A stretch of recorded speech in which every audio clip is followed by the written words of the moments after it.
Dis 'n voorreg om weer by NAMPO 2025 betrokke te kan wees as 'n vennoot ook van Senwes by Nasie in gesprek. En verjaar se tema is, en ek dink pas baie goed in by die NAMPO tema van internasionale handel, maar met plaaslik te doen. As ons gaan kyk na waar Suid-Afrika was, veral in die laaste 2 jaar in terme van landbougroei, was dit uiters teleurstellend geweest. Maar tog het ons ongelooflik goed gedoen aan die uitvoerkant. Ons het rekord uitvoere gehad nou vir die laaste 2 jaar al. En dit wys dat landbou se toekoms lê in die uitvoerkant. En as ons dan gaan kyk na handel en wat in die laaste paar maande internasionaal gebeur het, wys dit vir ons hoe ongelooflik delikaat internasionale handel is, met vryhandelsooreenkomste of nie. En hoe moeilik dit dan is om ekonomies te kan kompeteer op die internasionale mark. En ek dink dit is ook dan waarom vennootskappe so ongelooflik belangrik is, ook in terme van betrokkenheid by NAMPO.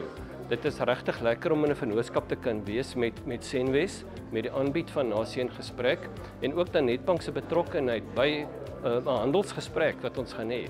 Wat so 'n bietjie fokus op internasionale handel, gaan kyk na die politiek, die twee is mos altyd geïnterweef, so jy kan nie die een sonder die ander ene sien nie, en hoe die internasionale handelsomgewing verander het in die laaste paar maande en hoe dit die wêreldekonomie geraak het.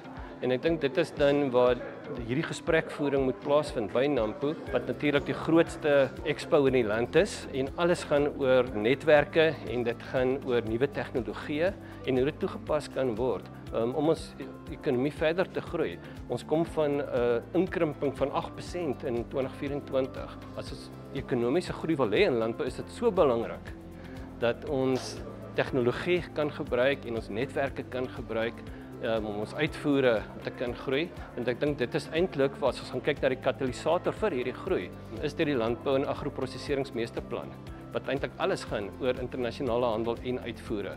En ek dink dit is hoekom dit so belangrik is om betrokke te wees, ook van 'n finansiërder se kant af.